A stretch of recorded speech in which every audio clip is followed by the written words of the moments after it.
Well, hey, your door was unlocked, so I just let myself right in. Hi, everyone! I'm Elder Crowley, here to tell you about our Dark Lord and Savior. Now, if you feel like this world has forgotten you and you think that the gods are just big old stinkers, boy, do I ever have some reading literature for you. If you've ever wanted your enemies to bathe in unholy fire, well, the Fiend may just be the patron for you. And wait, you're actually interested? You're like the first person this entire year. That's just great. Let's get you over into orientation with Brother Pounds over on D&D Beyond. Greetings to all you warlocks and witches out there. This is your orientation for the Fiend Pact. So, the Fiend, you have made a pact with a fiend from the lower planes of existence, a being whose aims are evil, even if you strive against those aims. Such beings desire the corruption or destruction of all things, ultimately including you. Fiends powerful enough to forge a pact include demon lords such as the Demogorgon, Orcus, Fraz'Urb-luu, and Baphomet. Archdevils such as Asmodeus, Dispater, Mephistopheles, and Belial, pit fiends, and balors are especially mighty, and ultroloths and other lords of the yugoloths. Getting into their expanded spell list, you can pick up Burning Hands and Command. Out of these two, I think that Command might be the only one that you're really should be kind of considering taking, because I think that Hex, for the most part, is just an auto grab on most Warlocks. It just works out so well with what the Warlock is getting in their kit. I mean, you use your action for Eldritch Blast, bonus action for Hex, and then hopefully you have something that you can do that doesn't compete with your action economy as a bonus action on your following turns. Here at first level, you can take Command and Burning Hands. So Burning Hands is a one and done, like 15-foot cone of fire damage, 3d6 fire damage on a failed save or half as much on a successful one. So like, it's kind of a smaller horde clear. You're going to be doing this much damage within 3 rounds already at like just with Hex. And like the potential damage with Hex is just absurd. But like Burning Hands is a one and done kind of thing. This might be the thing that you pick up at like second level, but I think here at first it's kind of missable just to make sure that you can still grab Hex. It's just that good of a spell. And then you can also get Command. Command, I've seen this spell used to absolutely hilarious effect at the tables. Notice that this is not a charmed effect, but it acts very much like one. This is some really, really great control that you're getting out of this spell. I don't think I hear enough talk about Command. Like, I know that there's definitely some hubbub about how good this spell is, but it still doesn't get the kind of love that I think it really deserves. Looking into Command, how does this work? It takes your action, and I would say that competing with Eldritch Blast, Command is a very, very good use of your action, okay? Some typical commands and their effects follow. You issue this thing as Command, and it's possible that you can issue it a command that isn't on this list, and your DM can determine how that effect should play out. So one of the strongest ones I've seen on here is Halt. The target doesn't move and takes no actions. A flying creature stays aloft, provided that it is able to. It must move to stay aloft. It flies the minimum distance needed to remain in the air. But like, you tell it to halt for that turn, and it straight up can't take actions. That is so good for a first level spell. Like, that is just one of the effects that they say on here you could potentially do with this. Drop. The target drops whatever it's holding and then ends its turn. The action economy denial that you're getting out of this spell is just remarkable. Command is an amazing, amazing spell. Even better as a Warlock spell, the fact that you can do this, the way I think about short rest regeneration is that you can effectively do this in every single encounter at least one time. Like, Command is remarkable.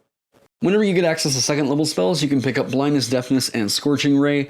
Scorching Ray is just a beautiful, beautiful synergy with Hex. Takes your action, a second level spell slot, duration of instantaneous. You create 3 rays of fire and hurl them at targets within range. You can hurl them at one target or several. Make a ranged spell attack for each ray. On a hit, the target takes 2d6 fire damage. Yes, this works with Hex. It's so good. So this keeps getting better with you because of how Warlock Pact magic works. So you create 3 rays here with a second level spell slot, 4 rays with a third level spell slot, 5 rays with a 4th level spell slot, and then 6 rays with a 5th level spell slot. God, that was just a brain twister right there to try and get out. So Eldritch Blast maxes out at 4 bolts, and that's not until later levels. Being able to do this once per encounter is going to feel so good. About the only situation that I feel like you might not want to cast Scorching Ray is, yeah, you're really tight on your spell slots, or you just know for a fact that this thing is either absorbing or immune to fire. But anyways, this works out so well with the Warlock kit. I just think that Scorching Ray, being able to do that combo at least once per encounter, that is such a crazy awesome Nova. This has got to be purple. Blindness Deafness, one of the best single target debuffing spells in the game. This is going to shut down a lot of spellcasters because so many spells require that you have to see the target. If you can cast this on them, they straight up can't cast a lot of their magic. Even if they can't see a creature, they can't see a point within range. They're going to have to find another spell. The DM is going to hope that they have access to like Lesser Restoration to get rid of this effect, dispel magic, something, I don't know. Blindness Deafness is like, it's such an amazing spell for you to use your 2nd level spell slot for. And it's like, they both compete for your action, but like, man, those are ones that I would say as soon as you can snag your 2nd level spells, just grab both. They're just so good. And then 3rd level, they get Fireball. I don't know that I need to say anything more. You can keep casting Fireball. We know that the spell is intentionally designed to be a little bit overpowered because it's so traditional to D&D. If you want to know something funny, back in D&D Next, the playtest material that they were using for D&D 5e, Fireball used to only deal 5d6 fire damage. So they buffed that way up there. And now it's the glorious 8d6 fire damage in a 20-foot sphere. Yeah, even better by the fact that this is a Warlock spell that you get back on a shorter long rest. Oh, God. Stinking Cloud, I actually brought this one down because every time I kept talking about it, I kept convincing myself this spell is just not super great. Now, out of combat, there's a lot of shenanigans you can get up to with this spell. Totally agree with that. Number 1, this is going to require your concentration. It's a casting time of 1 action. It is a 20-foot radius sphere of yellow nauseating gas. But there's a few reasons why Stinking Cloud isn't going to be super great for you. Each creature that's completely within the cloud at the start of its turn must make a Constitution saving throw against poison. On a failed save, the creature spends its action that turn, retching and reeling. Creatures that don't need to breathe or are immune to poison automatically succeed on this saving throw. Because of that last sentence right there, this spell falls off super hard after 9th level. There's so many creatures that are immune to being poisoned, so this is just going to feel like, bam, you cast the spell, you're a Warlock, your spell slots are precious, your spell slots are precious, and you're not going to get a whole lot of information out of that. In fact, it could actually hurt your allies for you to cast this spell.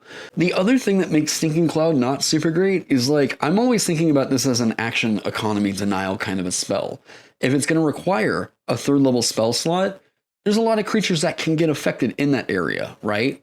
But Command, at higher levels, right here, if you cast it with a 3rd level spell slot, this means you can affect 3 creatures with this spell. So, like, Command just keeps getting better and better and better. And Stinking Cloud is just going to wind up getting worse off for you. If you're simply using it for action economy denial, Command is just a better spell to take. Wall of Fire is the kind of spell that I think you could potentially get a lot of, like, cheese grater kind of tactics out of, right? Where you're pushing the creature in and out of the fire and, whatever. Wall of Fire, I think it's a good zoning tool. I think it's pretty decent overall, but I just think that you're going to be using your spell slots for so much more as this Warlock. Fire Shield, here requiring a 4th level spell slot, is really bad. And let's talk about why. I think that Fire Shield is just kind of worse in most ways than taking Armor of Agathis. You're a Warlock, at some point you should be snagging this spell anyways because it's just so damn good. Armor of Agathis is like, it's giving you temporary hit points. On top of that, the condition of if that creature hits you, it takes as much damage as the temporary hit points you gained whenever you cast this spell. This is a spell that I think has the potential to be super, super busted in D&D 5e. I've said here before, I think that this needs to be capped at 5th level. That needs to be the highest level that you need to be able to cast this spell. Thanks to like Clockwork Sorcerer, we now have ways that you can get out of having to be a warlock to cast this spell. Fire Shield is a 4th level spell slot, and it doesn't give you any of the temporary hit points, but the damage it dishes out is 2.8 fire damage or 2.8 cold damage. It does give you resistance to either fire or cold damage, which is like, okay, cool. Temporary hit points are going to cover a lot of bases there for you. Resistance to fire and cold damage for that 10 minutes is pretty situational, but like temporary hit points are just always good. Always, always good. In addition, whenever a creature within 5 feet of you hits you with a melee attack, the shield erupts with flame. The attacker takes 2d8 fire damage from a warm shield, 2d8 cold damage from a cold shield. The average damage of that is going to be about 9 damage for a 4th level spell slot. The average damage of Armor of Agathis cast at 4th level is going to be 20. 20 flat damage. So, like, as long as you have those temporary hit points, right? This might only be once or twice that it does that. Whenever you're looking at a defensive spell that has any kind of effect similar to Armor of Agathis, then like, if it's not better than that, then it's just absolutely forgettable. Whenever you get access to 5th level spell slots, you can take Flame Strike and Hallow. Flame Strike, I've talked about it so much here, and I cannot argue to make this spell good. I think that Flame Strike is just bad. Flame Strike.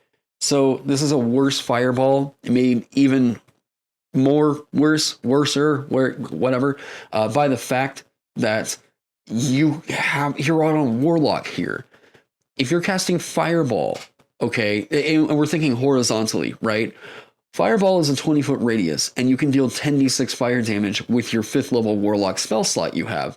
Flame Strike is a 10-foot radius. Yes, it is a 40-foot high cylinder, and then it does 46 fire, 46 radiant for a total of 8d6. What you were already doing with fireball at 3rd level. So, like, yes, this is a taller area, right? 40-foot high cylinder. That is so situational. Like, I mean, fireball, you don't have to target an area on the ground. You can throw this up in the air. Like, it's, I have just tried real hard to think about how Flame Strike is decent. And I think that if you're offered fireball at any point, there is just really no reason to take Flame Strike. Hallow, this is such a D&D life simulator kind of a spell. So what you do with this is, like, it takes you 24 hours to cast it, right? And the duration lasts until it's dispelled. It gives you a nice little buff in a certain area. If you've got a home base you want to protect, this is a really nice spell for doing specifically that. And you just kind of set it and forget it. And then whenever you come home, you get a nice little buff for a little bit. I would say that if your table is using the Strongholds and Followers supplement from MCDM, like, Hallow is, I don't know if it's made worse or better by that supplement, because, like, you already get some buffs from your home base. So, yeah, I don't know. I guess you could say, you can make the argument that it's making your home base a little bit stronger, in which case, cool, this is a nice spell for that. But realistically, casting time of 24 hours, yeah, yeah. So getting into this, Dark One's Blessing. Starting at 1st level, when you reduce a hostile creature to 0 hit points, you gain temporary hit points equal to your Charisma modifier plus your Warlock level, minimum of 1. This is one that I'm immediately thinking of my Bag of Rats exploit, right? Where if you have a feature that either resets or gives you a bonus whenever you kill a creature, it needs to be worded in a specific way to where it's not just going to give you an infinite amount of a resource for killing a certain number of creatures. because then you can just go to a sewer, put a bunch of rats in a bag, and just punch it every time you want to get this bonus. But Dark One's Blessing, these are temporary hit points, right? So I don't really mind that so much. The setup and everything it's going to take for you to get a lot of use out of this is like a little meh. I guess after combat, you do have these, cool, they're there, but like, did you set it up before combat somehow? Did you kill a rat before combat? And then, it feels like there's some clumsiness to this feature. It is a good feature, but I think that ultimately this is, I've got to give this a blue because I feel like it requires the prep work to make it good for most combat scenarios. If you want to get advantage out of this, out of every single combat, like you're going to have to kill something directly before every combat scenario to get these. Dark One's Blessing is a good feature, but I think it's clumsy. So I'm going to put it at blue. This is a strong feature. It is a nice bonus, but yeah. Dark One's Unluck, starting at 6th level. You can call on your patron to alter fate in your favor. When you make an ability check or a saving throw, you can use this feature to add a d10 to your roll. You can do so after seeing the initial roll, but before any of the roll's effects occur. Once you use this feature, you can't use it again until you finish a short or long rest. Dark One's Unluck is the kind of feature that I look at and I think, I like you. I think that you're a strong feature, but I think that there's a way to make you just a tiny bit better. And the way that I would change that up is just to let you expend one of your Warlock spell slots to potentially do it again. So a 5.5 to the roll is pretty great. That is mathematically better than having advantage on the check. That is pretty fantastic, but it feels a little bit limited. I guess it's once per combat. Thinking about the ability checks outside of combat, like some social interactions, I guess that's pretty useful. I'm going to say the Dark One's Unluck is purple, but oh man, it's a weird one for me to give purple to. Making that argument, if your table is allowing you to use this effectively once per hour outside of combat, then this is a very remarkably good feature. But I don't know. I just feel like there's something that I would have liked to pump into Dark One's Unluck to make it just a hair bit better. Maybe if you could expend a spell slot to do it again, I think that it might put it even more securely in purple. Fiendish Resilience. Starting at 10th level, you can choose one damage type when you finish a short or long rest. You gain resistance to that damage type until you choose a different one with this feature. Damage from magical weapons or silver weapons ignores this resistance. So, very flexible prep resilience here. That caveat there, damage from magical weapons or silver weapons ignores this resistance, I effectively just kind of consider to be a ribbon. Maybe this factors into later level stuff, but silver weapons ignores this resistance. If something is dealing slashing damage to you that ignores the Fiendish Resilience, and you've chosen fire damage or something Fiendish Resilience, I think, has way more upside than downside. The damage from magical weapons ignores this resistance. Maybe in the instance of some Celestials that comes into play a lot more. But I think that this is just a really remarkably strong feature. You just get to choose this whenever you finish a short or long rest. That's allowing you to prep to get this off. I do think that Fiendish Resilience has got to be a purple feature. Hurl through Hell. Starting at 14th level, when you hit a creature with an attack, you can use this feature to instantly transport the target through the lower planes. Notice, no saving throw here. The creature disappears and hurtles through a nightmare landscape. At the end of your next turn, the target returns to the space it previously occupied, or the nearest unoccupied space. If the target is not a fiend, it takes 10d10 psychic damage as it reels from its horrific experience. That is 55 damage on average. Once you use this feature, you can't use it again until you finish a long rest.